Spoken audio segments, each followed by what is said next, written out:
नमस्कार मित्रों। जितने भी लोग हमारी क्लास को देखते हैं उनको बहुत-बहुत शुभकामनाएँ।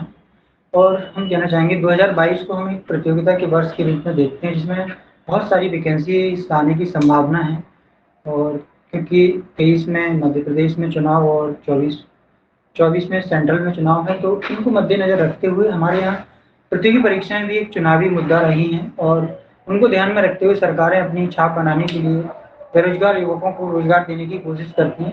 तो इस अवसर को हम ना गँवाएँ और मैं ये कहना चाहूँगा कि तैयारी करते रहें और एग्ज़ाम्स निकालना कोई कठिन नहीं होता है, हमें अपनी रणनीति बनानी होगी, उसके अनुसार कार्य करना होगा। और मैं जो क्लास ले रहा हूँ, इसमें जो आपको लगता हो कि बहुत ज़्यादा पढ़ा रहे हैं, ऐसा कुछ नहीं है, क्योंकि ना ही चीज़ें कठिन हैं, आप अपना टारगेट सेट करिए। ये एमपी के एक मतलब चपरासी लेवल से लेके स्टेट लेवल के उस पेपर तक इसमें से क्वेश्चंस बाहर जाने की संभावना नहीं है। तो चीज़ों को समझने की कोशिश करें, खुद को समझें, ना ही चीज़ें ज़्यादा कठिन हैं और ना ही ज़्यादा टफ हैं। अपने आप को समझें और तैयारी में लग जाएँ प्रतियोगिताओं की, तो सफलता सुनिश्चित होती है।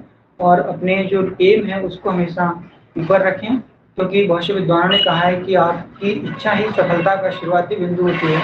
जिस प्रकार आपकी इच्छा अगर कमज़ोर होगी तो एक कमज़ोर इच्छा से ही कमज़ोर परिणाम प्राप्त होते हैं।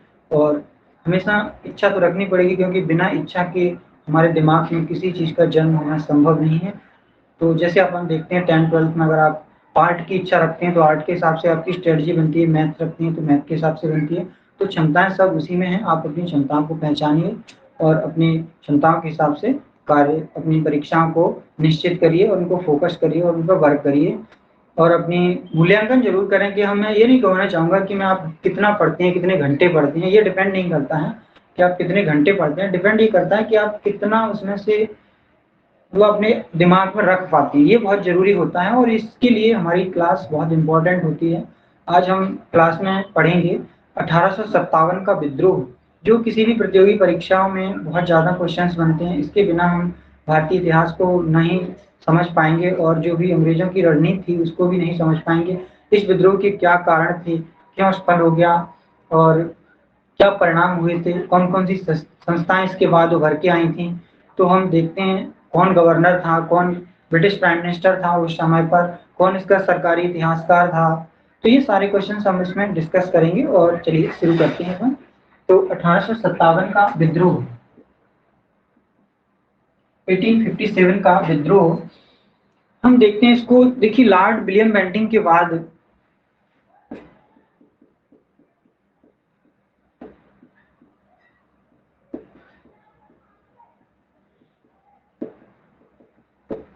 लॉर्ड विलियम बेंटिंग के बाद इसको डलहौजी को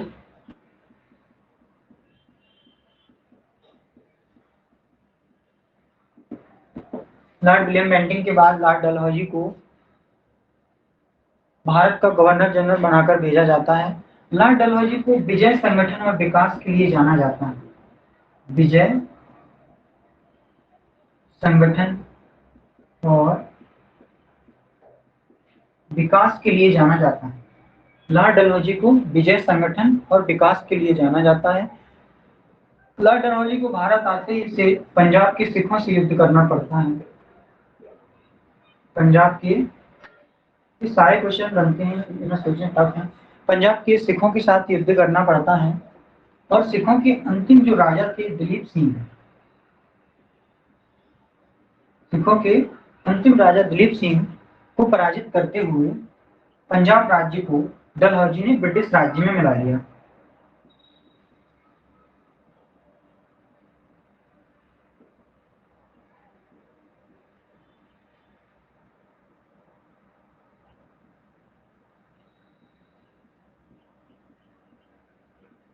पंजाब राज्य को ब्रिटिश राज्य में मिला लिया।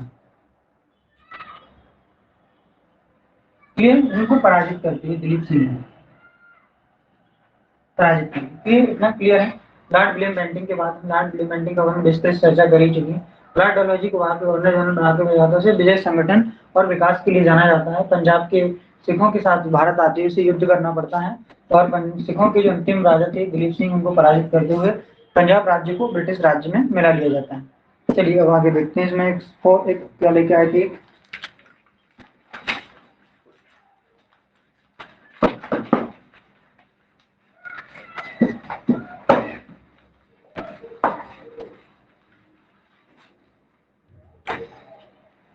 इसके बाद जो लॉर्ड डलहौजी सिद्धांत लेके आए, बहुत फेमस सिद्धांत है।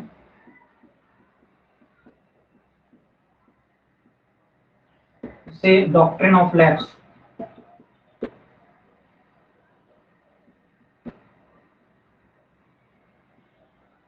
डॉक्ट्रिन ऑफ लैप्स एसएससी में पूछा जाता है।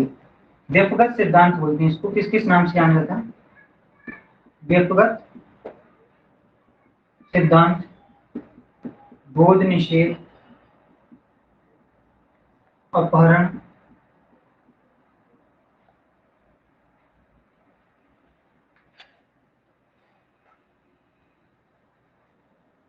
व्यपहरण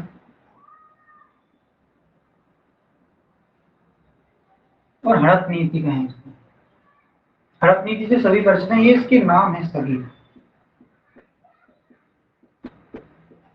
ये इन नामों से जाना जाता है ये सभी। तो ये क्वेश्चन यहाँ तो सभी परिचित हैं। अब इसके तहत ये सिद्धांत लेके आया, तो इसके तहत लॉर्ड डलहौजी ने कौन कौन से राज्यों को ब्रिटिश राज्य में लाया? सतारा,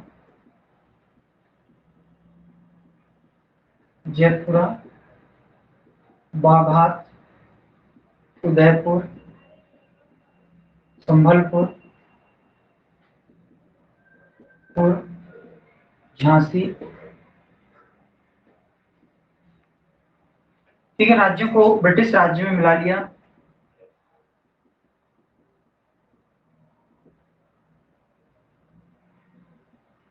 ब्रिटिश राज्य में मिला लिया, लेकिन बाद में कैनिंग ने इसमें से उदयपुर और बाघात को,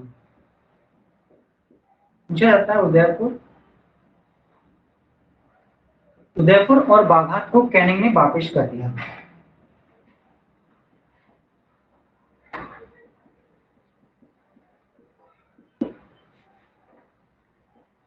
उदयपुर और बाघात को कैनिंग ने वापस कर दिया था। ठीक है, इसके बाद अपन आगे पढ़ते हैं। 1853 में ही प्रतियोगिता परीक्षा की शुरुआत हुई।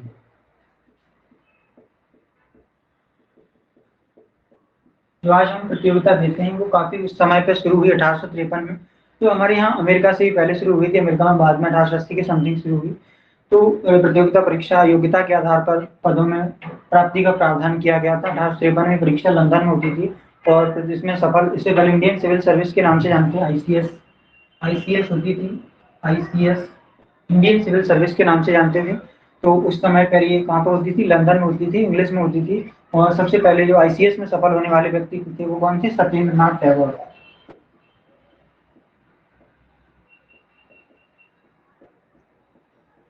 सत्येंद्रनाथ टैगोर थे। तो देखिए उस जमाने में प्रतियोगिता परीक्षा पास करके टॉप वहाँ लंदन में जाके दी और क्वालिफाई किया।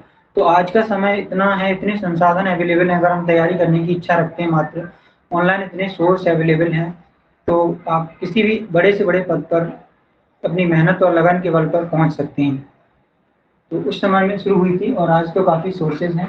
तो 1853 में प्रतियोगिता परीक्षा की शुरुआत हुई और 1853 में ही तिरपन में रेलवे का विकास। 1853 में ही रेलवे का विकास किया गया। भारत में पहली रेलगाड़ी चलाई गई।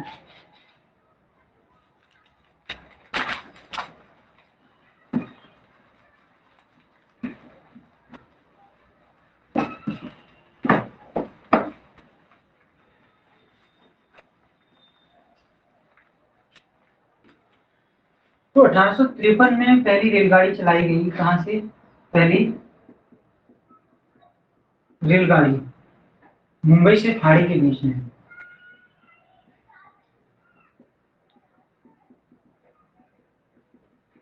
खाड़ी के बीच 34 किलोमीटर लंबी थी।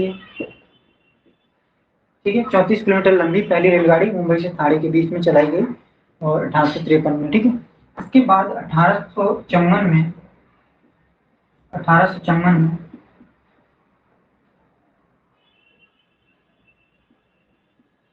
डाक तार सेवा का विकास किया, जिसे 14 जुलाई 2013 को,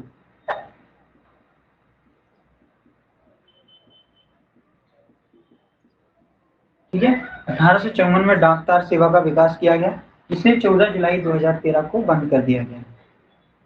क्लियर है इतना? ये क्वेश्चंस बनते हैं, इसमें से सारे क्वेश्चंस बनते हैं, तो ध्यान रखिए। ठीक है, नेक्स्ट अपन देखते हैं इसमें। अब डलहौजी का सबसे घृणित काम कौन सा था, वो देखना है।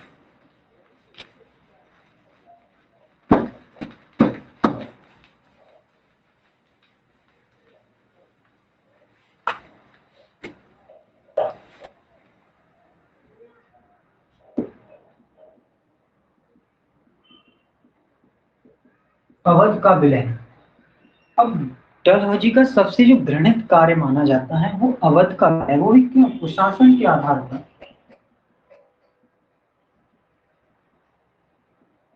कुशासन के आधार पर, कुशासन के आधार पर उसने अवध का विलय कर दिया, अधिग्रहण कर लिया। मतलब कुशासन के आधार पर यहाँ का नवाब था, वो कौन था? वाजिद अली शाह था।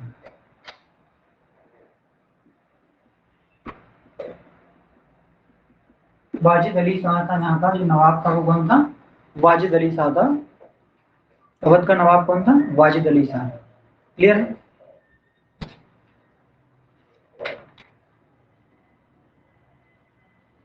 और यहाँ पर एक अंग्रेज अधिकारी था, आउटरम। आउटरम था अंग्रेज अधिकारी। कौन था? अंग्रेज अधिकारी आउटरम की सलाह पर कुशासन के आधार पर अवध का विलय कर दिया गया। अवध का नवाब कौन था? वाजिद अली शाह। और आउटरम यहाँ पे अंग्रेज अधिकारी था, इसकी सलाह पर इसको अधिग्रहण कर दिया गया। ठीक है, नेक्स्ट आगे देखते हैं।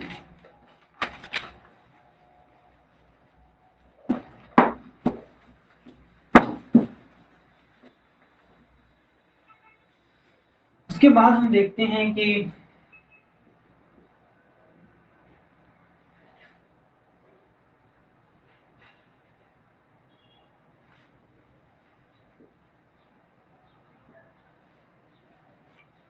हाँ, एक धार्मिक निरपेक्षता कानून लेके आया था।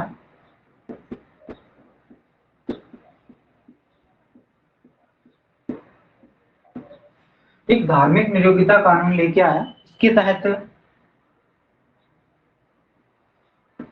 तहत क्या होता था? ये ईसाई धर्म स्वीकार करने वालों को, ईसाई धर्म स्वीकार करने वालों को पिता की संपत्ति में हिस्सा मिलता था।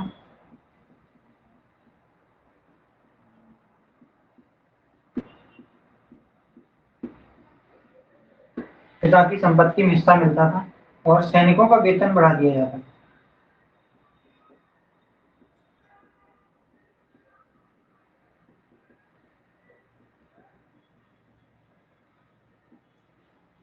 सैनिकों का वेतन बढ़ा दिया जाता था। ईसाई धर्म स्वीकार करने वालों को पिता की संपत्ति में हिस्सा मिलता था और सैनिकों का वेतन बढ़ा दिया जाता था।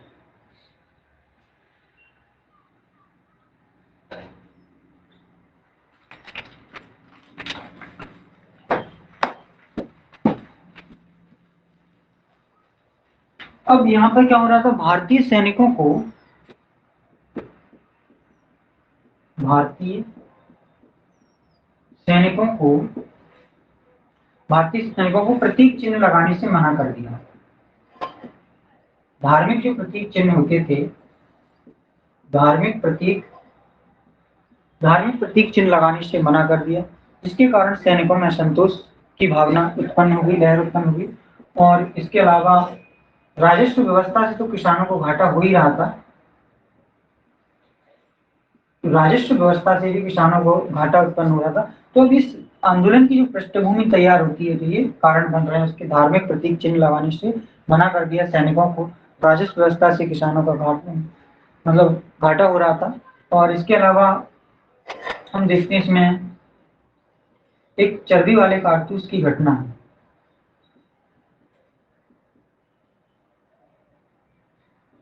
चर्बी वाले कारतूस की घटना जिसने इस विद्रोह का रास्ता तैयार कर दिया।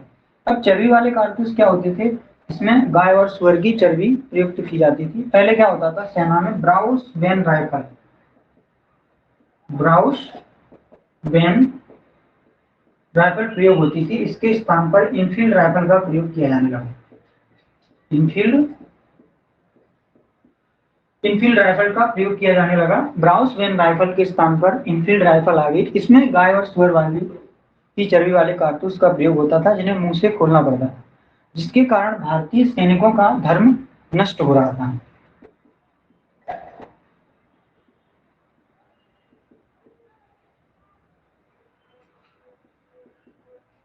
अब इसका विरोध करना शुरू कर दिया भारतीय सैनिकों ने।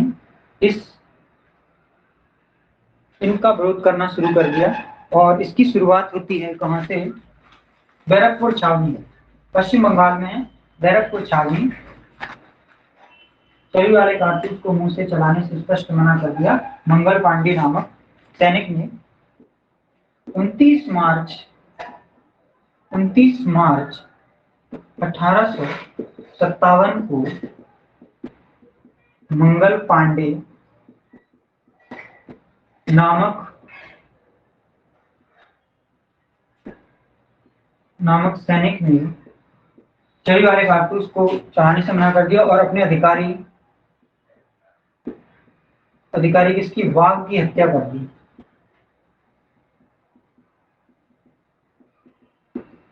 अधिकारी बाघ की हत्या कर दी, जिसके कारण इस विद्रोह को दबाया गया, तुरंत दबाने की कोशिश की गई। और क्या किया गया, 8 अप्रैल से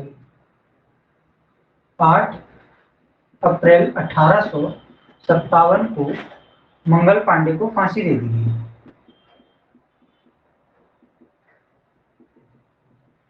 फांसी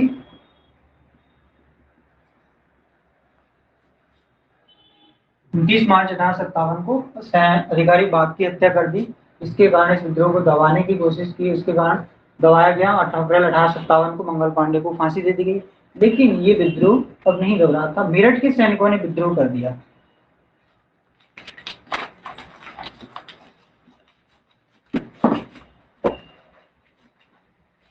मेरठ के सैनिकों ने क्या कर दिया, विद्रोह करते हुए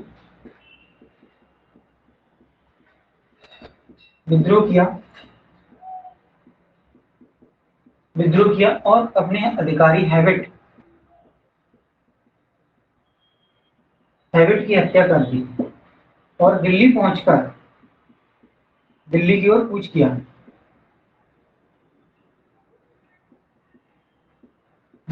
कूच किया। और बहादुर शाह जफर को लाल किले पहुंचकर दिल्ली की ओर कूच किया। हैविट की हत्या कर दिल्ली की ओर कूच किया और लाल किले पर पहुंचकर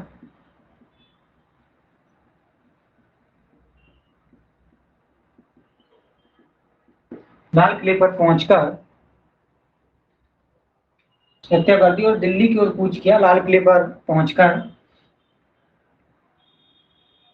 बहादुर शाह जफर को अपना नेता चुन लिया।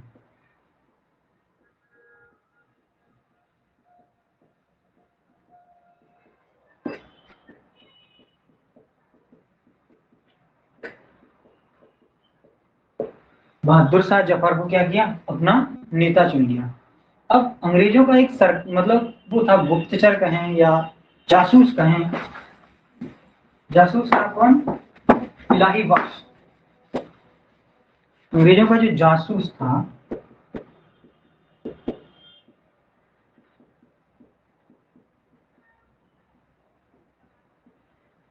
इलाही बख्श, उसने सारी सूचनाएं जाकर अंग्रेजों को दे दी।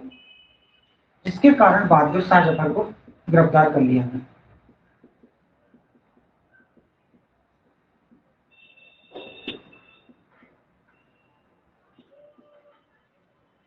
बहादुर शाह जफर को गिरफ्तार कर लिया गया और उसके तीनों पुत्रों को हुमायूं के मकबरे के पास दफना दिया। हत्या करके उनको हुमायूं के मकबरे के पास दफना दिया और बहादुर शाह जफर को क्या भेज दिया, रंगून भेज दिया। गिरफ्तार करके रंगून भेज दिया। यहीं पर इसकी मृत्यु हो गई थी। रंगून में बहादुर शाह जफर की मृत्यु हो गई और यहीं पर इसकी वो जो कब्र है वो यहीं पर बनी हुई इसकी। बहादुर शाह जफर की जो कब्र है वो कहाँ बनी हुई है? रंगून में। क्वेश्चन पूछा जाता है। ठीक है, आगे अपन देखते हैं इसमें।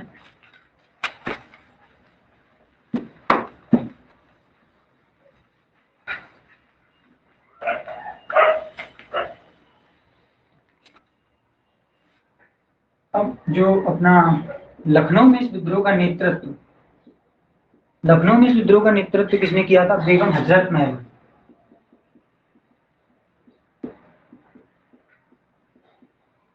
और उनका पुत्र था एक विराज।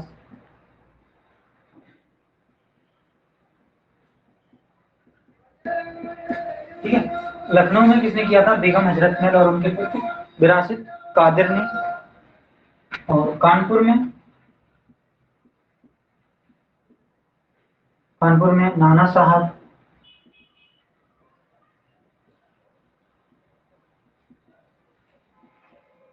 भूदूपन और तात्या टोपे। तात्या टोपे का जो वास्तविक नाम था वो क्या था? रामचंद्र।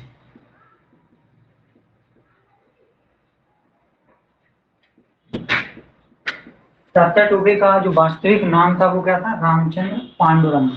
तात्या टोपे का वास्तविक नाम क्या था? रामचंद्र पांडुरंग। ठीक है, इसके अलावा ये लखनऊ और कानपुर में इस विद्रोह को किसने दबाया था?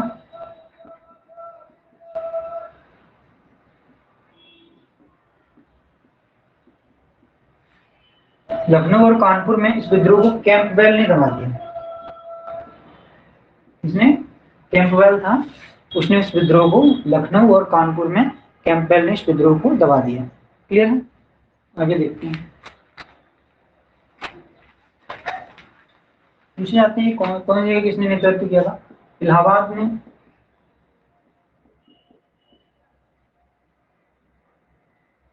इलाहाबाद में नेतृत्व किसने किया था?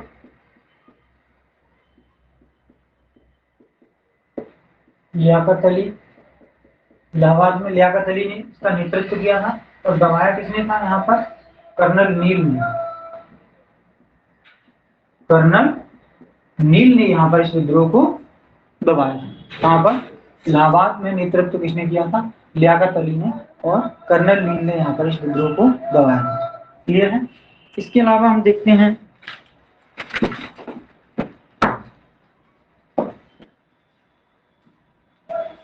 बिहार में इस विद्रोह का नेतृत्व कुंवर सिंह ने किया था।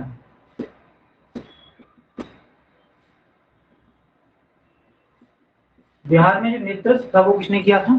कुंवर सिंह ने। और इसको दबाया किसने था? टेलर ने दबाया था नाम।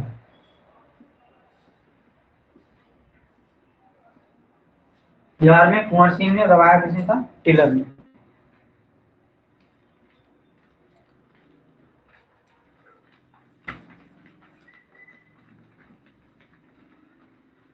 फैजाबाद का मौलवी अहमदुल्ला पर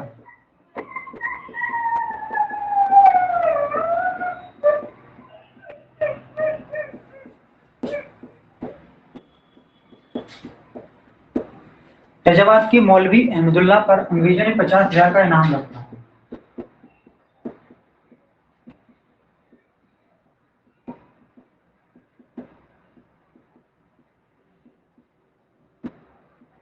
फैजाबाद के मौलवी अहमदुल्ला पर अंग्रेजों ने कितने का? 50,000 का इनाम रखा था।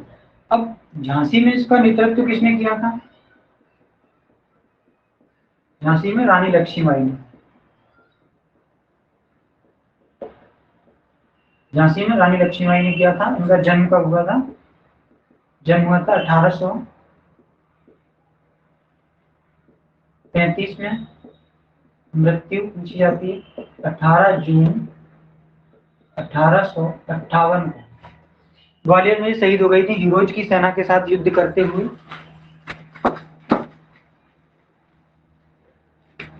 ठीक है, इनका जो मूल बचपन का नाम क्या था? मनु। जन्म 1835 में, 18 जून 1858 को शहीद हो गई। इसी हीरोज की सेना के साथ युद्ध करते हुए वीरगति को प्राप्त हुई। और बचपन का नाम मनु था। अब इसके बाद हम देखते हैं कि जो इसके बाद बेगम हजरत महल और नाना साहब।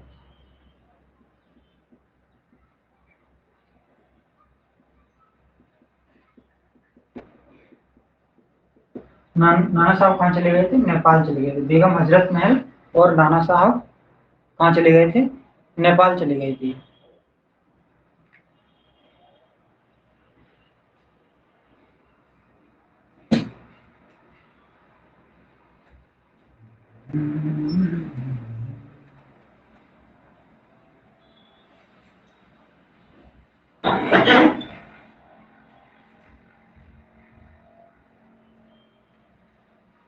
तो बेगम हजरत नेपाल से। अब इस विद्रोह को किसने किस नाम से संज्ञा दी है, वो चीज जरूर पूछी जाती है एग्जाम्स में, क्वेश्चन बनते हैं इसमें।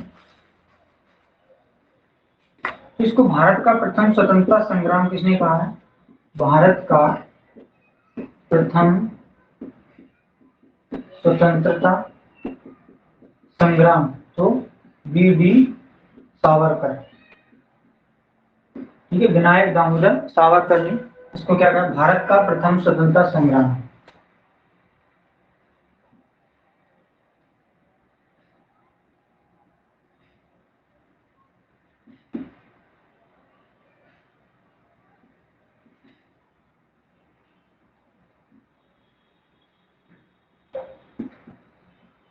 1857 एस एन सेन की पुस्तक है।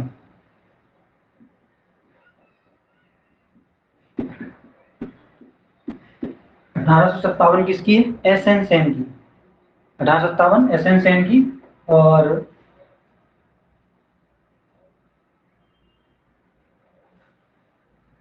इसके बाद हम देखते हैं द ग्रेट रिवॉल्ट।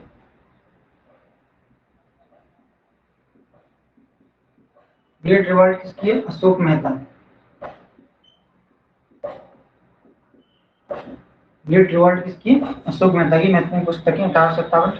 अब देखिए, इसको 1857 के इतिहास का जो सरकारी गवाह था, वो पहले आरसी मजूमदार को नियुक्त किया गया था। किसको? आरसी आरसी मजूमदार को पहले नियुक्त किया गया था सरकारी इतिहास लिखने की जिम्मेदारी। आरसी मजूमदार को दी गई थी सरकारी इतिहास लिखने की, परंतु आरसी मजूमदार ने सरकारी इतिहास लिखने से मना कर दिया। तो फिर किसको बनाया गया था सरकारी इतिहासकार? किसे बनाया गया था? एस एन सेन को बनाया गया था। तो फिर इन्होंने 1857 का ही लिखा है। ठीक है, आगे देखते हैं इसमें।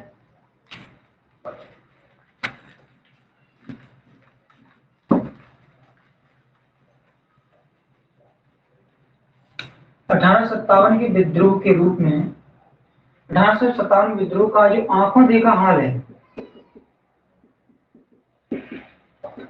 आंखों देखा हाल किसने लिखा है? मिर्जा गालिब ने। किसने लिखा है 1857 का आंखों देखा हाल? किसने लिखा है? मिर्जा गालिब ने। और इसमें जो प्रतीक के रूप में किस चीज का उपयोग होता था? प्रतीक कौन सा? कमल और रोटी। कमल और रोटी का सहारा लिया गया था। ये कहां से लिया गया है चिन्ह? आयरलैंड से। ये प्रतीक चिन्ह कहां से लिया गया है? आयरलैंड से लिया गया। कमल और रोटी प्रतीक रूप में होते थे। उसका आंखों देखा हाल किसने लिखा है? मिर्जा गालिब ने लिखा है। और भारतीय जो पहले व्यक्ति थे जिन्होंने इसके ऊपर लिखा है, वो सैयद अहमद खान थे।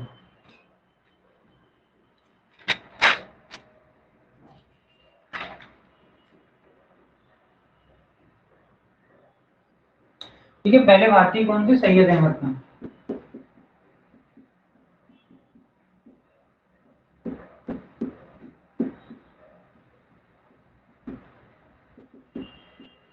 ठीक है, सैयद अहमद खान कौन से थे? पहले भारतीय सदस्य इन्होंने इसके ऊपर लिखा हुआ है। अब इस विद्रोह के समय ब्रिटिश का प्रधानमंत्री कौन था? क्वेश्चन पूछा जाता है।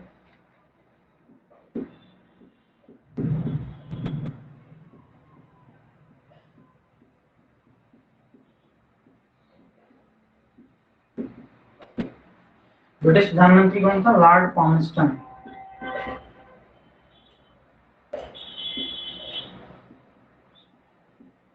लॉर्ड पामस्टन था। और वायसराय कौन था भारत में?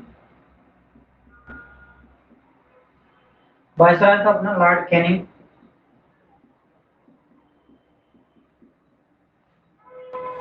ठीक है। इस विद्रोह के समय ब्रिटिश प्रधानमंत्री कौन था? लॉर्ड पामस्टन था, बहुत इंपॉर्टेंट है, पूछा जाता है। और वायसराय कौन था उस समय? Lord Canning. इसके अलावा अब इस जो महारानी विक्टोरिया का जो घोषणा पत्र था, जो इलाहाबाद के मिंटो हॉल में लॉर्ड कैनिंग ने भारतीयों को पढ़कर सुनाया था। किसने? लॉर्ड कैनिंग ने इलाहाबाद के मिंटो हॉल में भारतीयों को सुनाया था। अब इस विद्रोह के बाद अंग्रेजों की जो फूट डालो राज करो की नीति चरितार्थ होने लगी थी यहाँ से। तो अब इस मतलब जो क्लास में इतना ही। अब अपन आगे पढ़ेंगे कांग्रेस। कांग्रेस की स्थापना कैसे हुई, क्यों हुई, क्यों आवश्यकता पड़ी। तो अब इस विद्रोह के बाद एक राष्ट्रीय स्तर की संस्था की आवश्यकता महसूस की जाने लगी। ऐसा नहीं कि कांग्रेस की स्थापना हुई, इससे पहले भी कई संस्थाएं बनी, लेकिन इसकी बने कौन कौन से गवर्नर बने, क्या हुआ, तो ये अपन इस पर चर्चा करेंगे। तो यहाँ से अंग्रेजों की जो फूट डालोगी राज करोगी नीति चरितार्थ होने लगी। तो इस वीडियो में इतना ही। थैंक यू, धन्यवाद। अगर वीडियो अच्छा लगे तो like share and subscribe. Thank you, all the best.